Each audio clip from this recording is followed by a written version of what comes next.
Umar ini dipanggil, Nabi yang memanggil dia Abu Hafs. Hafs artinya singa. Abu Hafs artinya singa. Kenapa? Karena garangnya.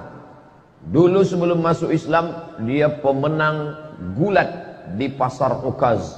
Di Makkah itu ada satu pasar namanya pasar Ukaz. Kalau di Pekanbaru ada namanya pasar Senapelan, pasar bawah. Di pasar Ukaz itu setiap tahun diadakan lomba gulat. Juara bertahannya Sayyidina Umar Ibn Khattab, menang tiap tahun.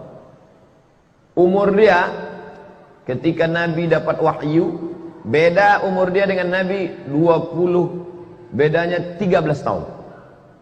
Kalau Abu Bakar sama Nabi bedanya 2 tahun. Jadi ketika Nabi berumur 40 tahun dapat wahyu, maka Abu Bakar umurnya 38 tahun. Sedangkan Umar dengan Nabi jarak umurnya 13 tahun. Jadi ketika Nabi dapat wahyu umur 40 tahun, maka umur Umar waktu itu 27 tahun. 27 kalau sekarang ya masih anak muda lah. Selesai S1 23, ambil S2 3 tahun 26, kemudian sedang S3 semester 2 27 tahun. Anak muda sedang segar-segarnya. Itulah dia Umar bin Khattab, pemenang juara gulat bertahan. Maka ini Umar bin Khattab, Nabi ingin betul supaya dia ini masuk Islam. Sampai Nabi berdoa, Allahumma a'izzal Islam bi Umaraini. Tolonglah Islam ini dengan 2 Umar ya Allah. Ada 2 Umar di Makkah yang waktu itu hebat betul. Ya Allah, tolonglah Islam ini. Kalau masuk Islam 2 Umar ini, insya Allah kuat Islam ini. 1 Umar bin Khattab, 1 Umar bin Hisham. Kalau saya sebut Umar bin Hisham, banyak orang tak tahu. Tahu Umar bin Hisham? Tidak. Kalau saya sebut nama kerennya, tahu. Umar bin Hisham, Abu Jahal.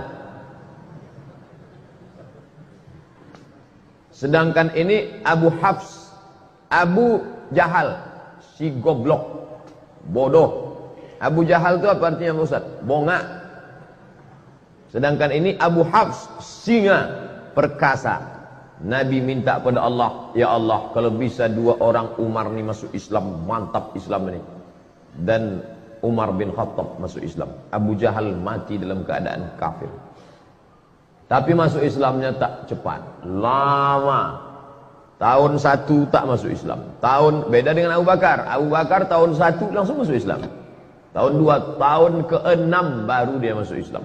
Dia memusuhi Islam.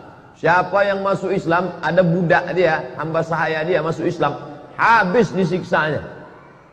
Lalu kemudian pernah satu hari dia mau membunuh Nabi Muhammad. Keluar dari rumah, dicabutnya pedang.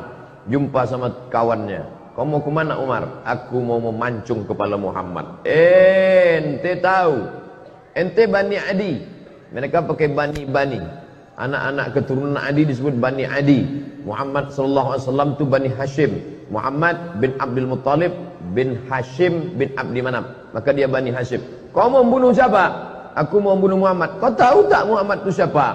Muhammad, anak Abdullah, anak Abdul Muttalib, anak Hashim, anak Abdi Manaf, anak Qusay. Qusay itulah yang membangun kota Makkah ini. Kalau sampai anak cucu kemanakan mereka ini mati, ente habis nanti. Akhirnya tak jadi dia bunuh Nabi Muhammad sallallahu alaihi wasallam. Suatu hari dia bertamulah ke rumah adiknya. Nama adiknya Fatimah bintil Khattab. Nama dia Umar bin Khattab. Fatimah bintil Khattab ini punya suami namanya Said. Dia dah dapat kabar si Said sama adiknya ini masuk Islam sudah. Tapi berita itu masih isu lagi. Masih infotainment. Masih was-was. Maka datanglah dia bertamu. Kebetulan si Said sama Fatimah sedang baca Quran. Tapi suara mereka pelan-pelan. Nama penjaganya namanya Khabbab. Khabbab, ya. Adikku tadi baca apa? Tak ada, kata Khabbab. Tapi aku dengar sesuatu. Masuk dia ke dalam, ditinjunya adiknya itu. Pertama adik iparnya dia tinju. Tentu menang, dia pemenang gulat tiap tahun. Habis dia tinju adik iparnya, lalu kemudian adik dia perempuan yang lemah tu dia tinju. Tapi kemudian dia tengok tak ada rasa takutnya. Maka dia heran nih, ini adikku perempuan, lemah. Tapi ketika kita kan bisa menengok orang, kalau kita gertak dia takut, pucat dia lari. Ini enggak. Berdarah, keluar darah dari wajah Fatimah bintul Khattab, tapi dia tak takut. Maka Umar mengaku, setelah dia masuk Islam baru dia ngaku. Apa kata dia? Kata dia, sya'urtu bid-du'fi lamma ra'aitu dama kharaja min wajhiha. Aku tiba-tiba merasa diriku lemah ketika aku tengok darah keluar dari wajahnya. Jadi saudara-saudara kita yang nampaknya lesu, lemah, tapi dikuatkan oleh Allah, dikuatkan malaikat, maka orang-orang yang merasa diri hebat itu merasa lemah dalam dirinya. Ini terjadi pada Sayyidina Umar bin Khattab. Dia menang, juara gulat bertahan tiap tahun, badannya kekar, kokoh. Adiknya ini perempuan, lemah. Ketika dia tinju sampai berdarah, tapi tak ada rasa takutnya. Ternyata Umar yang kuat itu, dia rasa dalam dirinya, oh kok tiba-tiba aku merasa lemah. Lalu kemudian dia tarik kertas dari tangan adiknya itu. Apa yang sedang kau baca ini? Betullah ternyata kabar yang kudengar selama ini, kalian sudah suami istri masuk Islam ya. Ini rupanya kalian ikut Muhammad. Aku memusuhi orang, adik iparku dan adik kandungku sendiri sudah ikut Muhammad sallallahu alaihi wasallam. Ditariknya. Apa kata Fatimah? Fatimah adik dia, Fatimah bintil Khattab. Ya Umar ibn al-Khattab, innaka najassun bisyirkika. Dengan mulut berdarah dia katakan, hai Umar bin Khattab, engkau najis karena kau syirik. Bukan dia takut, ada kekuatan dalam dirinya. Umar yang sedang down, sedang rasa lemah, menengok adiknya tegar, malah kata-katanya, innaka najasun, kau najis karena kau syirik, maka kau tak layak, la yamassuhu illa tahirun. Tidak ada yang layak memegang lembaran ini. Waktu itu belum ada Quran 30 juz. Jangan bayangkan Umar memegang besar begini. Enggak, lembaran-lembaran, suhuf namanya, lembaran, selembar-lembar. Ada ditulis di tulang onta, ada ditulis di pelepah korma, ada ditulis di batu-batu, tapi ada kertas yang masuk. Karena Mesir sudah ada kertas, mereka sudah punya hubungan dagang. Orang-orang Yahudi sudah ada mulai ketemu kertas, tak banyak. Salah satu kertas itu dipegang oleh Fatimah, ditarik oleh Umar bin Khattab. Ketika itu bangkit keberanian Fatimah karena membela Quran, tak boleh dipegang oleh orang bernajis. La yamassuhu illa tahirun, tak boleh memegang ini kecuali orang yang suci. Tiba-tiba Umar yang perkasa itu meletakkan lembaran itu, dia mandi. Dia rasa diri dia lemah, adiknya yang berdarah ini kuat. Ini menunjukkan bahwa fisik kita ini sebenarnya hanya casing sampul saja, tapi di dalam itu ada kekuatan ruh yang luar biasa. Perempuan lemah, mulut berdarah, tapi kalau kuat ikatannya dengan Allah, dia kuat. Umar bin Khattab pemenang gulat, perkasa, tapi kalau dia lemah hubungan dengan Allah, dia lesu, dia kalah. Lalu kemudian dia pun mandi. Setelah mandi, dia balik. Penasaran dia kertas ini. Lalu dia tengok. Taha, ma anzalna alaikal Qur'ana litashqa. Kebetulan yang dibaca adiknya itu surat Taha. Taha, ya Muhammad sallallahu alaihi wasallam. Ma anzalna alaikal Qur'ana litashqa. Tidaklah kami turunkan Al-Quran ini kepada engkau supaya engkau menjadi susah. Dia tengok susunannya pelan-pelan. Orang Arab sastrawan, bahasa Arab mereka halus, sastra. Dia bisa membedakan, ini bukan bahasa orang biasa. Akhirnya hatinya lunak dan lembut. Lalu kemudian dia pun segera untuk menuju menjumpai Nabi Muhammad sallallahu alaihi wasallam. Waktu itu Nabi sedang berada di rumah Al-Arqam bin Abil Arqam. Itu markas mereka berkumpul di kota Makkah Al-Mukarramah. Masih dakwah sembunyi-sembunyi, tak ada berani terang-terangan. Lalu kemudian Nabi, yang menjaga Nabi waktu itu 40 orang, laki-laki perkasa. Di antara yang menjaga Nabi itu adalah Asadullah, singa Allah. Dia adalah Hamzah bin Abdul Muttalib. Ini jumpa singa sama singa. Hamzah Asadullah, Umar Abu Hafs. petarung sama petarung. Lalu Umar pun masuk ke dalam rumah Al-Arqam bin Abil Arqam. Maka yang pertama kali menyambut dia adalah singa, disambut oleh singa. Apa kata Hamzah bin Abdul Muttalib? Kalau kau datang untuk menyerah, kami terima engkau. Tapi kalau kau datang untuk membunuh Muhammad, qatalnaka bisayfik, kami akan bunuh engkau bukan dengan pedang kami. Kami bunuh engkau dengan pedang engkau sendiri. Penghinaan yang luar biasa. Kalau ada orang dibunuh dengan pedang orang lain, itu biasa. Tapi dibunuh dengan pedang kita sendiri, maka itu penghinaan luar biasa. Umar, kau datang ke rumah ini sebagai orang menyerah, ahlan wa sahlan. Tapi kalau kau datang untuk membunuh Muhammad, maka kami yang akan memancung kepala engkau dengan pedang yang kau bawa itu sendiri. Lalu kemudian Nabi mempersilakan dia masuk. Silakan dia masuk. Kemudian setelah dia masuk, Nabi bertanya, "Ma ja'a bik?" Apa yang membuat kau datang kemari? Yang membuat kau datang kemari apa, wahai Umar? Waktu itu Umar menjawab, "Ji'tu li u'mina bika, ji'tu li u'mina billah wa bika wa billadzi unzila ilaik." Aku datang untuk percaya kepada Allah, percaya kepada engkau bahwa engkau Rasulullah, dan percaya kepada apa yang diturunkan kepada engkau, yang tadi baru saja kubaca di tangan adikku bernama Fatimah binti Al-Khattab. Dia Umar bin Al-Khattab. Lalu kemudian dia pun bersyahadat di hadapan Nabi SAW. Lalu sahabat semuanya gembira senang karena terkabullah doa Nabi. Salah satu Umar masuk Islam, Umar bin Khattab. Lalu sahabat bertanya, "Alasna alal haq?" Apakah kita ini dalam kebenaran? Apa kata Umar? Untuk apa lagi kita bersembunyi? Maka sejak itulah orang berani membaca Quran dengan suara jahar. Sebelumnya kalau baca Quran seperti dengungan tawon di dalam sarang.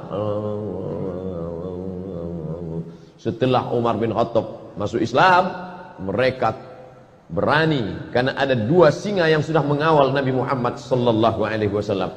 Yang satu Hamzah bin Abdul Muttalib Asadullah, yang satu lagi adalah Umar Al-Faruq Abu Hafs.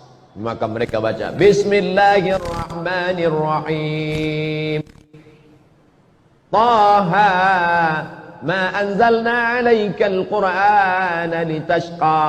Maka mereka lantang membacanya. Lalu kemudian Islam pun menjadi kuat dengan berbagai cobaan dan ujiannya, sampailah pada masa hijrah. Lalu kemudian Umar bin Khattab termasuk orang yang pertama golongan yang ikut hijrah bersama Nabi Muhammad sallallahu alaihi wasallam. Jadi kalau Nabi hijrah umurnya 53 tahun kurang 13, berarti Umar waktu hijrah itu umurnya 40 tahun. Sebayalah dengan saya sekarang 40 tahun. Umar bin Khattab waktu itu macam saya, tapi badannya tak macam saya. Dia karena juara gulat, dia tegak. Umar bin Khattab tinggi, besar. Lalu kemudian dia pun pindah ke kota Al-Madinah Al-Munawwarah, mengikuti Nabi SAW. Anaknya dinikahkannya dengan Nabi SAW, itulah bernama Hafsah Ummul Mukminin. Makanya Abdullah bin Umar banyak meriwayatkan hadis. 7 di antara sahabat Nabi yang banyak meriwayatkan hadis adalah Abdullah bin Umar. Kenapa Abdullah bin Umar bisa banyak hadisnya? Karena dia punya kakak menikah dengan Nabi. Maka dia bebas main jalan di rumah Nabi, yaitu Hafsah. Maka Nabi itu abang ipar dia. Lalu kemudian setelah Nabi meninggal, naiklah penggantinya, yaitu Abu Bakrin As-Siddiq. Bermusyawarah mereka di satu tempat namanya Saqifah Bani Sa'idah. Nanti Bapak Ibu pergi umrah, ini Masjid Nabawi mengarah ke kiblat, tengok di sebelah kanan masjid. Setelah keluar dari pintu Babus Salam, terus saja setelah Museum Al-Quran, Museum Asmaul Husna, di sana itu ada taman, hotel keliling, tapi yang di situ tetap taman, memang tak boleh dibangun. Itulah dia Saqifah Bani Sa'idah. Di situ mereka bermusyawarah siapa yang akan mengganti kepemimpinan Madinah setelah Nabi Muhammad sallallahu alaihi wasallam meninggal. Naik Abu Bakar Siddiq 2 tahun, meninggal Abu Bakar, dilantiklah Sayyidina Umar. Khalifah artinya pengganti. Meninggal Nabi, penggantinya bukan pengganti Nabi, karena Nabi la nabiyya ba'dah. Tak ada Nabi sesudah Nabi Muhammad sallallahu alaihi wasallam. Maksud khalifah di situ adalah pengganti kepemimpinan politik. Maka digantikan oleh Sayyidina Abu Bakar As-Siddiq. Setelah Abu Bakar meninggal, naik pengganti Abu Bakar. Maka nama menjadi dua. Kalau Abu Umar, Abu Bakar, Khalifatu Rasulillah, pengganti Rasulullah. Ketika meninggal Abu Bakar, naik Umar, namanya terlalu panjang. Khalifati Rasulillah, penggantinya Rasulullah. Maka ini namanya tidak menarik. Masa namanya siapa itu? Khalifahnya Rasulullah. Nanti kalau tiga, khalifah Rasulullah. Maka muncullah nama baru, dia dipanggil dengan Amirul Mukminin. Dialah pemimpin pertama yang dipanggil dengan Amirul Mukminin, Umar ibn Khattab. Kalau khalifah, Abu Bakar As-Siddiq. Amirul Mukminin, Umar bin Khattab. Di masa pemerintahan Umar bin Khattab muncul ijtihad baru. Pertama, dibentuknya syurtah, polisi. Pada masa Abu Bakar tak ada. Pada masa Umar, situlah ada kepolisian kota Madinah Al-Munawwarah. Pada masa Umar bin Khattab, tentara dikasih gaji bulanan, rawatib namanya. Sebelumnya tak ada. Sebelumnya kalau perang, habis perang baru dapat harta rampasan perang, ghanimah namanya. Tapi pada masa pemerintahan Umar, digaji pokok. Perang tak perang, pokoknya dapat. Itu pada masa Umar bin Khattab. Pada masa Umar bin Khattab, dibangunlah rumah wakaf. Sebelum itu tak ada. Sebelum itu Baitul Mal saja. Tapi ini khusus dibuatkan rumah wakaf. Pada masa Umar bin Khattab pula dibangun diwan. Diwan itu kantor. Sebelumnya tak ada kantor. Zaman Nabi tak ada kantor. Zaman Abu Bakar tak ada kantor. Setelah itu pada masa Umar bin Khattab ada kantor administrasi negara. Tertib administrasi. Ada berkas-berkas, ada pegawainya, ada karyawannya, ada gaji tetapnya. Dan pada masa pemerintahan Umar bin Khattab, Islam tersebar. Makkah di tengah, di bawahnya Yaman, di atasnya negeri Syam, Suriah, Lebanon, Palestina, Yordania. Di kirinya Laut Merah. Menyeberang Laut Merah, Mesir. Mesir dibuka pada masa pemerintahan Umar bin Khattab. Umar mengutus seorang sahabat bernama Amr bin As.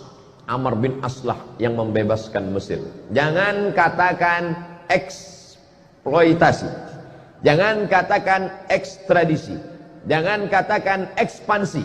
Ini banyak ini anak-anak mahasiswa menulis ekspansi Umar bin Khattab ke Mesir. Ekspansi sama dengan penjajahan, perluasan kekuasaan. Tapi Islam selalu memakai istilah fathu, pembebasan. Mesir dibebaskan. Dibebaskan dari apa? Dibebaskan dari menyembah berhala, dibebaskan dari menyembah matahari, dibebaskan dari menyembah sungai Nil kepada menyembah Allah Subhanahu wa taala. Mesir agama nenek moyang mereka menyembah dewa matahari, Ra namanya. Nanti kalau pergi ke museum Mesir, nampak ada bulat matahari, di kiri kanan bawah atas keluar tangan dewa matahari sedang mengulurkan nikmat-nikmatnya. Karena kalau matahari tak ada, maka tidak akan tumbuh gandum. Kalau gandum tak tumbuh, tak akan mati, tak akan makan, mereka akan mati. Maka mereka menyembah matahari. Di dunia ini sampai hari ini masih ada orang menyembah matahari. Jepang, lalu kemudian Mesir itu menyembah matahari. Dan orang Arab jahiliyah pun menyembah matahari. Makanya tak boleh kita sholat sunat isyraq sebelum matahari lewat setinggi gala. Karena itu adalah waktu yang dipakai untuk orang kafir jahiliyah menyembah matahari.